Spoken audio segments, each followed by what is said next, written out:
Bismillahirrahmanirrahim.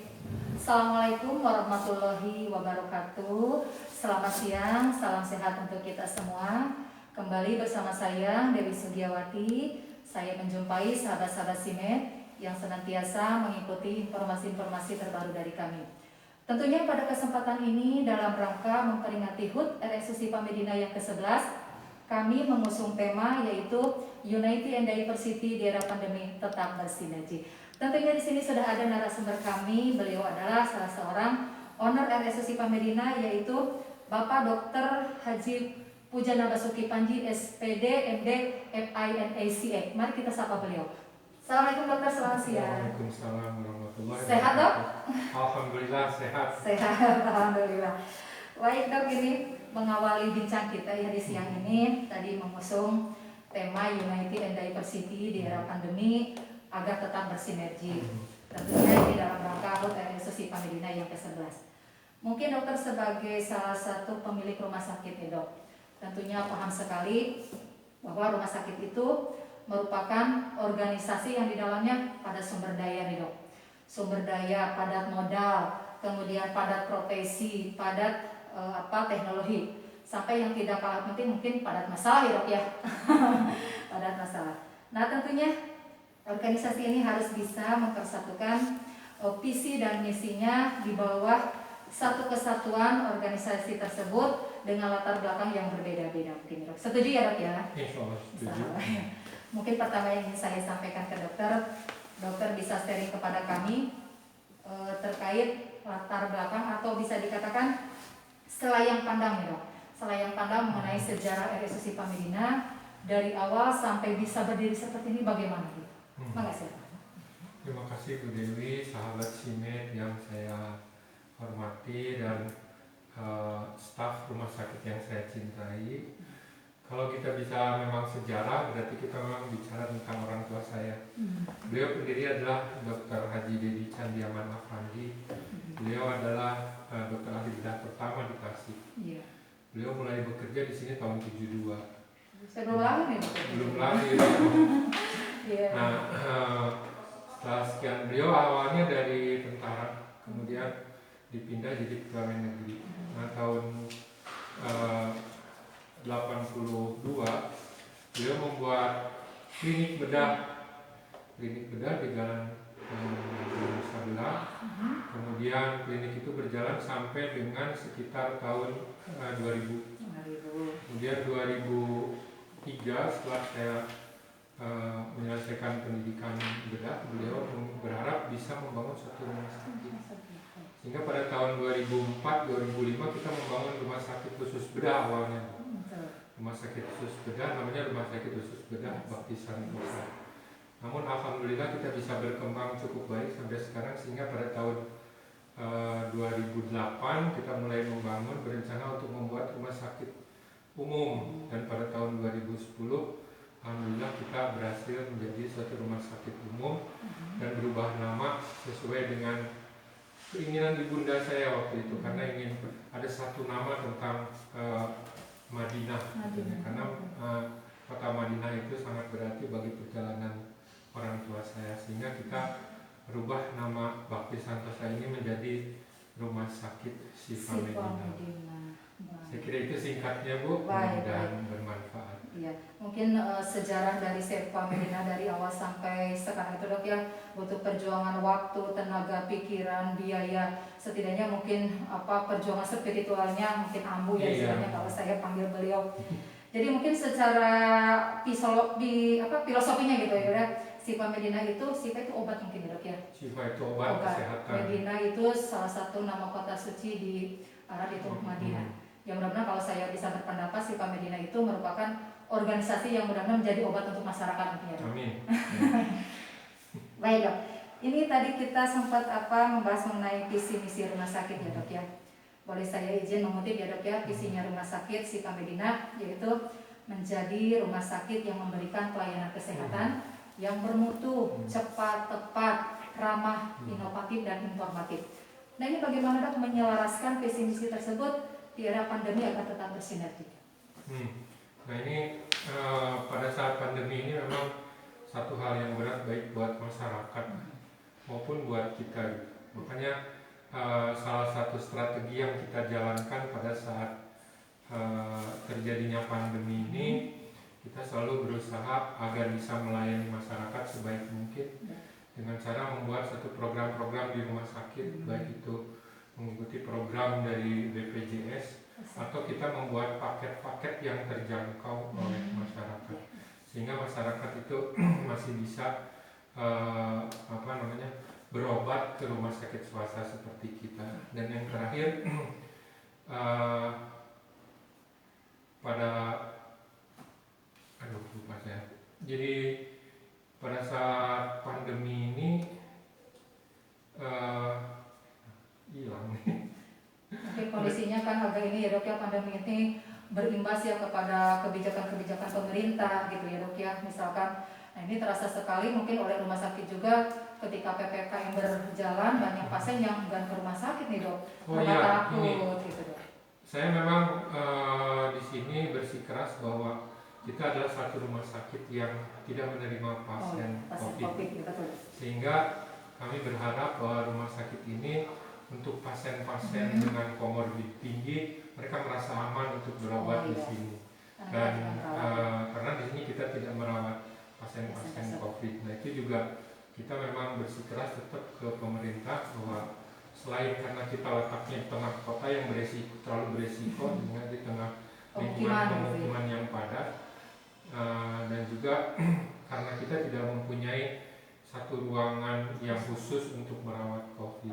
Jadi kita berharap bahwa pada saat pandemi ini orang yang berobat ke sini, pasien atau penderita atau masyarakat yang berobat ke sini, mereka masih merasa aman untuk terhindar dari COVID. Luar biasa sekali ya dok ya. Jadi tadi ada kelebihan, ada kekurangannya ya dok ya, dari ketika kita misalkan satu organisasi rumah sakit khususnya dalam pelayanan kesehatan.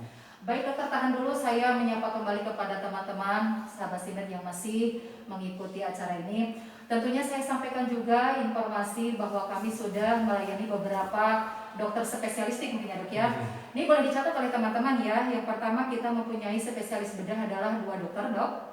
Kemudian spesialis objin ada 2 dokter, spesialis saraf juga ada 2 dokter, kemudian spesialis anak ada 1 dokter, dan spesialis penyakit dalam nih, mungkin baru dari kita ini masyarakat belum ada yang tahu ya. Di kita sudah ada spesialis dalam itu 1 dokter, kemudian patologi anatomi 1 dokter, rehabilitasi medik 1 dokter, dan terakhir spesialis radiologi mungkin dokter 1 dokter. Nah tambahan juga buat teman-teman bahwa Sipa Medina sudah bekerja sama ya teman-teman dengan BPJS Kesehatan, kemudian PT Taspen Persero dan PT Jasa Raharja. Tentunya bagi masyarakat yang sudah memiliki kepesertaan dari 3 serangkai itu atau salah satu diantaranya, silakan bisa mengakses informasi lanjutannya di 0265 334544 atau di 08121 5259898. Jangan lupa dicatat ya teman-teman. Kita kembali ke narasumber. Baik dok, nih lanjutkan. Ya seperti tadi ya dok ya. Tentang salah yang pandang, perjuangan dokter, tentang rumah sakit sudah, visi misi sudah dijelaskan. Ini dalam menyikapi tantangan nih dok, tantangan, hambatan, juga peluang, mengingat banyak berdirinya rumah sakit baru nih yang sangat signifikan. Ini kedepannya seperti apa dok? Memang tantangan ke depan cukup berat Bu, terutama untuk rumah sakit swasta seperti kita gini. Tapi kita tidak pernah berkecil hati, karena sesuai dengan visi misi kita bahwa kita akan memberikan pelayanan yang paripurna, kemudian sebaik mungkin, sehingga kita berharap bahwa masyarakat bisa mempercayai rumah sakit ini. Dan untuk menghadapi tantangan-tantangan yang berat itu, tapi kalau kita berhasil mengambil kepercayaan dari masyarakat, kemudian kita bisa menjamin bahwa semua tindakan adalah untuk keselamatan pasien, maka insya Allah kita semua akan bisa bertahan di sini.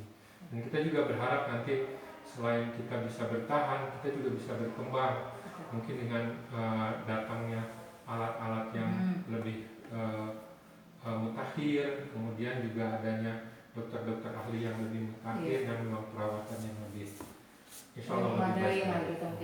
Ya selain tadi mungkin dari sumber daya penambahan dokter-dokter spesialis mungkin dia sebagai salah satu unggulan di kita, kemudian penambahan fasilitas-fasilitas rawat inap yang sekarang juga sedang berjalan mungkin dok di kita itu.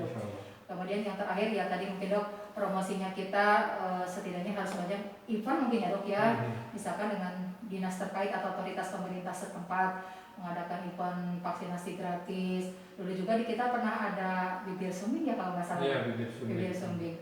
Nah selain promosi itu dok, apakah itu kan resmi ya dok ya secara kegiatan sosial, dokter punya promosi lain misalkan di jalur punya tim kesenian, tim olahraga misalkan? Oh iya, kalau tim olahraga kita punya tim olahraga futsal, kemudian ada mini soccer, kemudian ada olahraga lapang besar, kemudian kebetulan saya juga aktif di komunitas sepeda.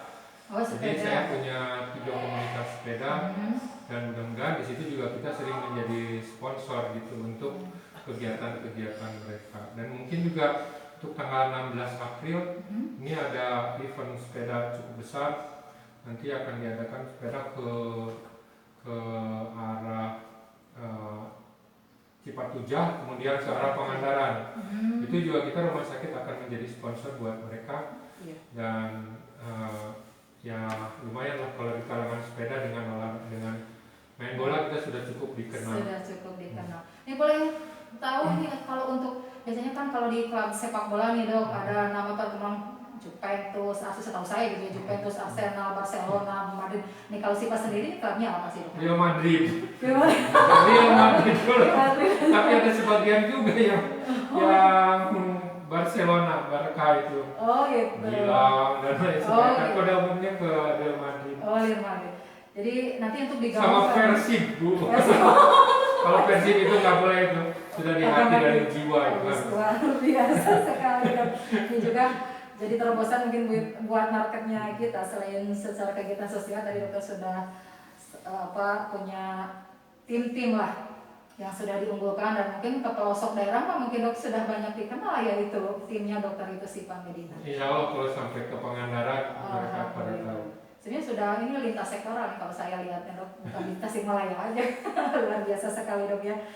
Nah mungkin untuk ini nih dok tentang nilai dan produk unggulan nih. Selain kita kan tahu ya kalau perusahaan itu ada 2 tipe ya dok ya, perusahaan yang menjual jasa produk jasa, ada perusahaan yang menjual produk barang. Ya kalau perusahaan menjual produk barang kan bisa kelihatan nih dok, oh ini barangnya, warnanya, kemasannya, bentuknya seperti apa, lebih mudah mungkin ya dok ya.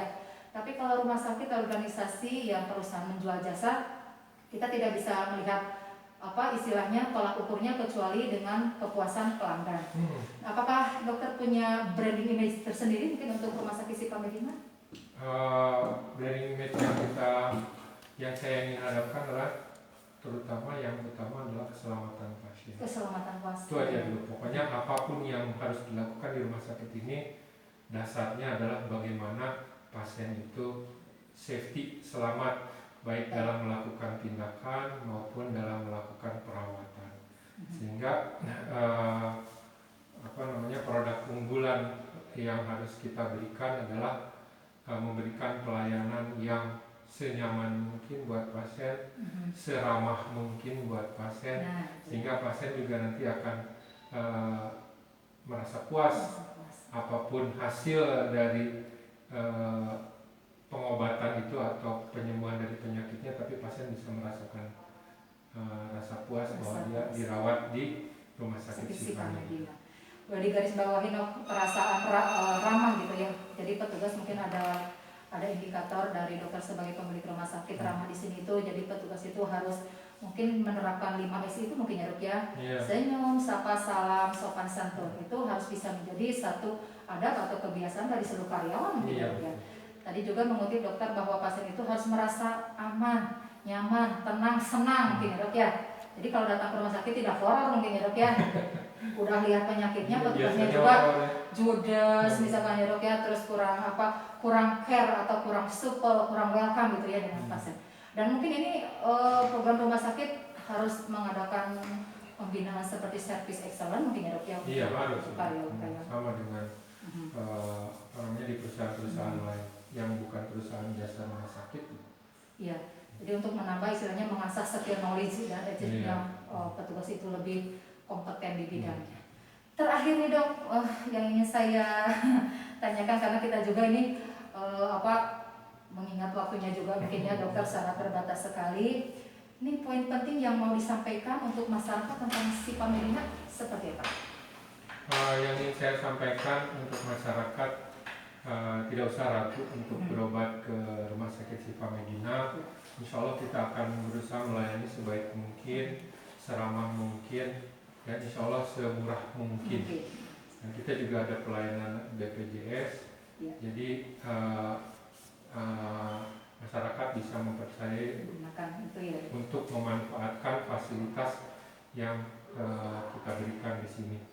Perlu ditekankan juga mungkin sampai dengan saat ini bahwa alhamdulillah Rumah Sakit Sipa Medina ini di era pandemi ini hanya satu-satunya di Tasik ini rumah sakit yang tidak pernah sampai mengorbankan gaji atau insentif karyawan. Itu adalah satu hal penting, sehingga kami berharap bahwa dari manajemen maupun dari pihak owner bahwa keadaan ini bisa meningkatkan kepercayaan masyarakat juga terhadap Rumah Sakit Sipa Medina, bahwa kita juga tidak semata-mata bekerja atau membuat satu perusahaan hanya untuk mengambil keuntungan, tapi lebih ke arah maslahat untuk pegawai dan masyarakat. Amin ya Rabbal Alamin. Luar biasa sekali dokter, penjelasannya dari awal sampai itu padat, singkat, bermanfaat. Mudah-mudahan ini juga menjadi motivator bagi kami juga teman-teman, terutama seluruh karyawan Sipa Medina, bahwa owner kita itu sangat memperhatikan tentang kesejahteraan karyawannya, dan tidak ada kata tadi kata dokter memangkas gaji dan sebagainya. Sampai saat ini alhamdulillah ya dok ya, kita masih berjalan dengan baik. Dokter Panji, saya mengucapkan terima kasih banyak untuk waktunya. Mudah-mudahan dokter sehat selalu. Amin. Baik, kita kembali ke teman-teman. Tadi sudah berlangsung ya bincang kita bersama salah satu owner RS Sipa Medina. Tentunya saya himbau kembali buat teman-teman yang ingin mengakses informasi lebih lanjutan terkait fasilitas-fasilitas di rumah sakit, kemudian pelayanan-pelayanannya seperti apa, serta jadwal dokter poli-poli yang lainnya, mungkin ya dok ya, boleh nanti dihubungi di bagian informasinya rumah sakit, yaitu di 0265 334 544 atau di 08121 525 9898. Bagi yang mau follow kita di IG, silakan @rumahsakit.sipa Medina. Dari awal sampai akhir saya ucapkan terima kasih, semoga bermanfaat. Tetap semangat, salam sehat untuk semuanya. Assalamualaikum warahmatullahi wabarakatuh. Waalaikumsalam warahmatullahi wabarakatuh. Terima kasih Dokter Panji. Terima kasih. Sehat selalu.